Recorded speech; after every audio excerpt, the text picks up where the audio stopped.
selamat datang di podcast kita, yakni Dasar Podcast. Nah, podcast hari ini kita akan mengambil topik kenakalan remaja nih. Oh iya, perkenalkan dulu, saya Satza dan saya tidak sendiri di sini. Dan juga saya akan dibersamai dengan Mas Fadil. Halo Mas Fadil, selamat datang. Oke Mas Fadil, tadi kan saya juga sudah bilang tentang kenakalan remaja nih. Ya. Menurut sampean perilaku kenakalan remaja sekarang tuh gimana sih? Menurut saya kenakalan remaja sendiri itu banyak faktor yang mempengaruhi ya, terutama dengan era-era digital ya Mbak. Dengan era digital sekarang itu ada orang yang modelnya dia main HP, ngeliat, habis itu besok niruin, meragain. Ada juga yang main HP, dia harus emang kayak gini ya. Jadi istilahnya itu sama dengan kayak memilah ya. Tapi kebanyakan remaja sekarang itu jarang banget ya untuk memilah mana yang baik dan mana yang buruk. Yang ada itu di zaman sekarang itu dia lebih baik ke udahlah lakuin aja. Ya toh dengan aku seperti ini mungkin bisa dapat teman, mungkin bisa dapat sensasi. Contohnya kayak di Jogja ini banyak ya Mbak, klitih.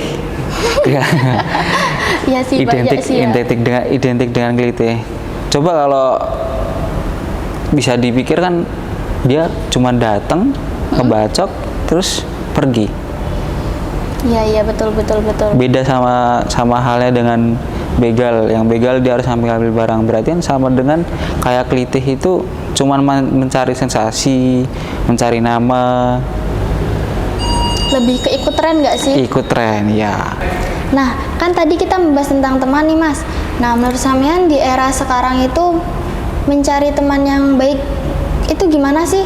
Apa harus ikut tren atau kita diem aja jadi introvert yang katanya introvert? Kalau menurut saya sih mencari teman yang tidak menjerumuskan ya yang terutama. Tapi terkadang itu kita banyak belajar juga terhadap kayak teman-teman yang ngajak inilah itulah. Tapi ya balik lagi sih sebenarnya tergantung pribadi masing-masing. Kalau saya sendiri mah tipikalnya ya saya mencoba hal, tapi habis itu ya saya harus bisa memilah.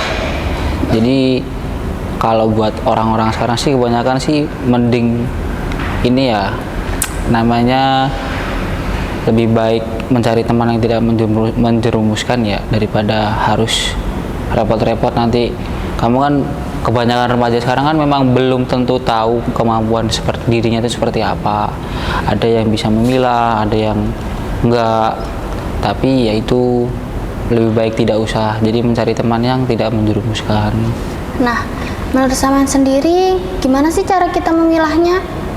Kalau saya sendiri sih memilahnya ya kayak teman ngajak kesinilah. Contohnya kayak tempat mabok-mabokan atau gimana itu mending nggak usah lah, mending kita ngerjain tugas saja, jangan mau untuk diajak hal-hal seperti itu. Jadi kayak mending udah yuk kita ngerjain tugas, udah yuk kita kemana kayak ngopi doang udah selesai. Kalau dari Saman sendiri ada pengalaman nggak nih dari pengalaman pribadi? Terutama di apa dulu nih? Dari mana? Dari kenakalan remaja. Saman punya kenakalan remaja nggak sih? Punya. Ya itu dari dulu itu sih. Kalau saya dari remaja sih bisa dibilang nggak begitu nakal ya, cuman kalau disuruh buat menceritakan ada yang bisa saya ceritakan, ada yang tidak. Ya, contoh hal sepertinya kayak sekarang kan saya masih memasuki masa remaja kan. Banyak nih di dunia perkuliahan ini kayak seperti pulang kuliah nanti kalau malam mesti diajakin contohnya ayolah mabuk lah gini-gini. Tapi kadang saya mau, kadang enggak. Jadi tergantung juga. Nah, itu tadi balik lagi ke saya sendiri, kan saya sendiri bisa memilah. Oke, kalau dari temannya Saman sendiri kayak yang memang nakal gitu loh, akhirnya bisa nggak sih sampean ajak kembali untuk di jalan yang benar gitu? Wah, itu sangat susah itu Mbak. Karena kebanyakan ya udah sih merasa dia di situ tuh dia senang, dia bangga karena terhadap apa yang dia lakukan itu suatu kebebasan juga sih. Baik. Terus kalau buat lingkungannya Saman yang sekarang, itu menurut Saman termasuk lingkungannya sehat nggak? Kayak dari teman. Itu sangat ya 50-50 sih Mbak. 50-50 karena ada juga teman yang masih suka main judi ya terutama, terus mabuk-mabukan masih, cuman ada juga yang teman datang udah dia cuman ngeliat doang, aku nggak aja, aku nggak. Kadang ada juga yang dia posisi itu diajak terus dia lebih baik untuk udahlah aku pulang aja lah, daripada nanti pada maksa-maksa. Contohnya kan ada nih banyak teman-teman saya tuh kayak mabuk tuh pasti rese, udahlah minum sampai mau dicekokin. Jadi kayak lebih memilih untuk pulang aja dianya. Bagus Makanya sih. saya bisa bilang 50-50 ya, ada yang baik ada yang buruk juga, tapi ada juga yang diingetin yaudah toh emang kenapa. Iya betul. Oh iya, aku juga tadi kan kalau Saman bilang kan kalau di Jogja kan ada keliti gitu kan. Iya. Aku juga kepikiran tentang living together nih. Oh ya, Itu kan juga termasuk faktor dari kenakalan remaja kan. Iya juga sih. Ya itu termasuk kenakalan remaja, apalagi di masa-masa kuliah ya. Iya. Itu sangat liar sekali ya. Iya sih. Itu menurut Saman bagaimana? Kayak gimana sih kita kayak harus keluar dari zona nyaman ya, bukannya saya tahu kayak begitu ya. Iya. Kayak menanggapinya Saman punya nggak sih kayak suatu pikiran, oh kayaknya harus dari lingkungannya harus lebih ketat lagi nih, dari penjagaan keamanannya kayak begitu, jadi jangan sampai ada living together di lingkungan situ. Itu nggak bisa dipungkiri ya Mbak, karena bisa dibilang juga ya yang menyewakan itu yang memfasilitasi, ya mereka sendiri yang boleh nih ngekos berdua, misalnya kos bebas kan sekarang lagi banyak kos bebas ya. Dan mereka pun sendiri juga pelaku usaha membuat seperti itu ya, dengan itu mereka merasa cuan karena mereka melihat pasar, terutama dengan pasar kos-kosan sekarang kan di Jogja ini termasuk bisa dibilang mahasiswa terbanyak, kampus-kampus banyak juga iya, dan nggak jauh dari kampus juga pasti ada yang namanya kos bebas. Makanya itu dengan mereka melihat seperti itu ya kan, ya itu kan cuan bagi mereka. Makanya dia bisa buat membuka usaha seperti itu. Kalau suruh buat keamanannya gimana atau mencegahnya gimana, nggak bisa Mbak. Nggak bisa karena ya mereka pasti ya udah sih orang hidupku. Terus kalau buat keamanan mungkin ada penggerbekan ya suatu saat, tapi kan kita masih belum tahu juga mereka bisa buat gerbek atau enggak. Kan termasuk juga kan orang yang memfasilitasi itu kan ya juga harus tahu batasan privasi kan. Tapi yang namanya oknum, ya bukan oknum sih, lebih namanya instansi penjagaan buat ya contohnya kayak polisi, mungkin masih bisa ya, karena mereka pasti kan mungkin dengar dari masyarakat yang mengeluhkan buat wah ini kebanyakan living together ya daerah sini, tolong dicek satu-satu, mungkin bisa itu. Cuman ya balik lagi, yang namanya yang sudah melakukan efek jerahnya belum tentu. Di situ langsung tobat kah atau di situ langsung masih melakukan kah, itu kan belum tahu juga Mbak. Ya sih, itu juga termasuk faktor teman. Kan tadi ini faktor teman. Ada nggak sih kalau dari Saman sendiri kan pasti punya teman kan? Iya. Kayak dia itu melakukan kenakalan remaja karena faktor dari keluarga atau dia dari memang pasangannya gitu loh. Ada nggak sih kayak memang dari keluarganya yang membebaskan gitu? Kalau saya sendiri dari keluarga kebanyakan teman-teman saya, karena ya bisa dibilang mereka nyari apa yang tidak mereka dapat dari orang tua.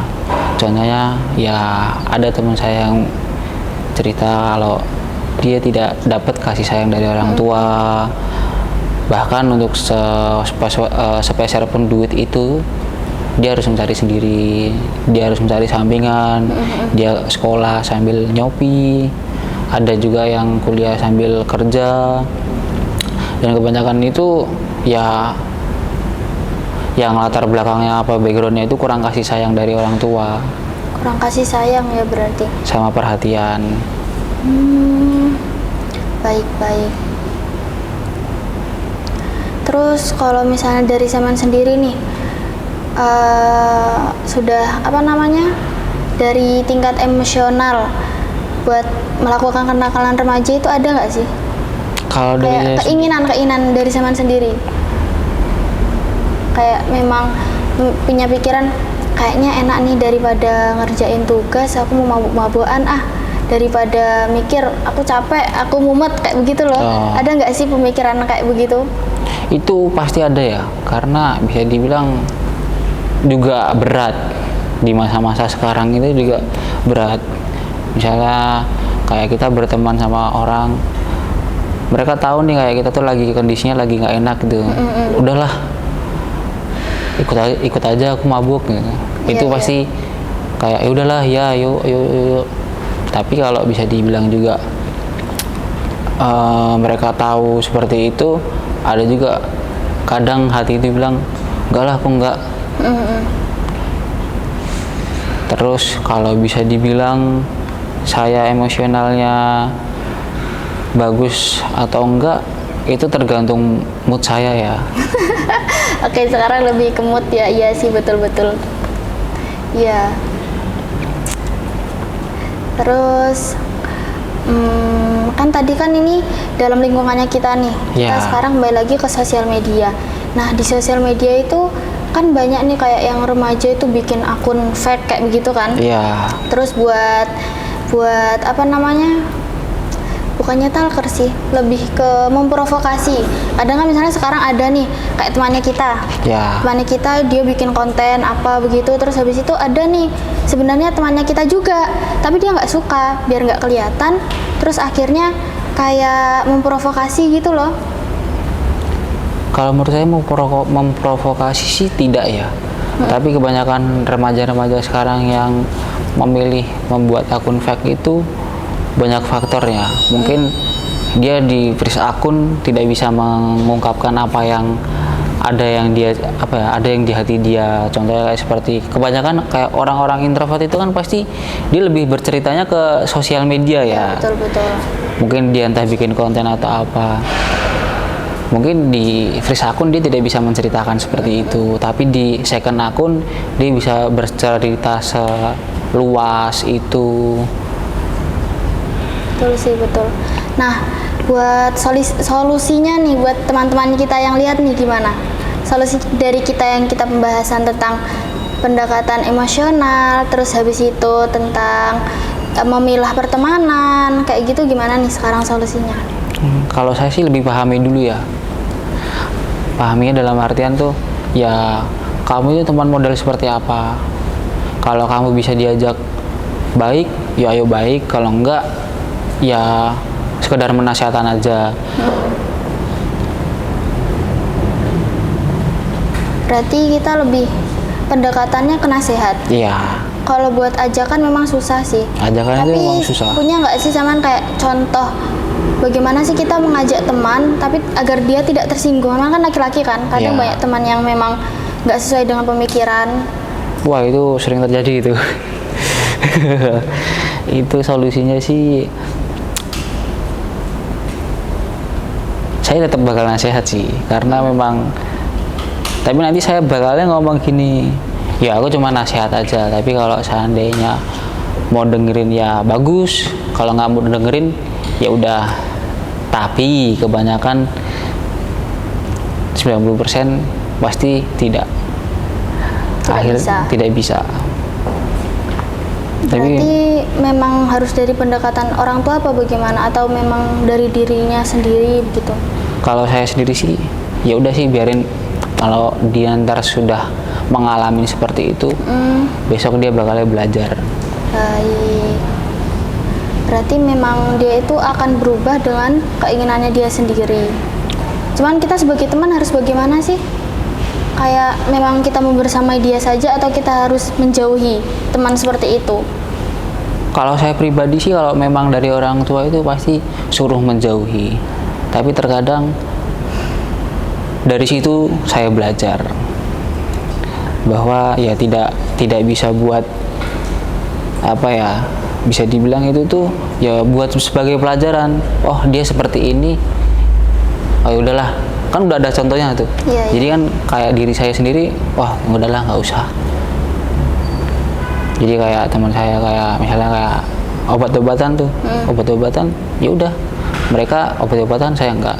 Saya cukup dengan mabuk, sudah minumnya sudah selesai. Berarti intinya dari sini kita harus bisa memilah teman agar tidak terjerumus pada kenakalan remaja ya. Iya. Sama lebih meningkatkan emosional kita pada teman-teman terdekat, terus sama keluarga, Iya. kayak begitu ya. Baik.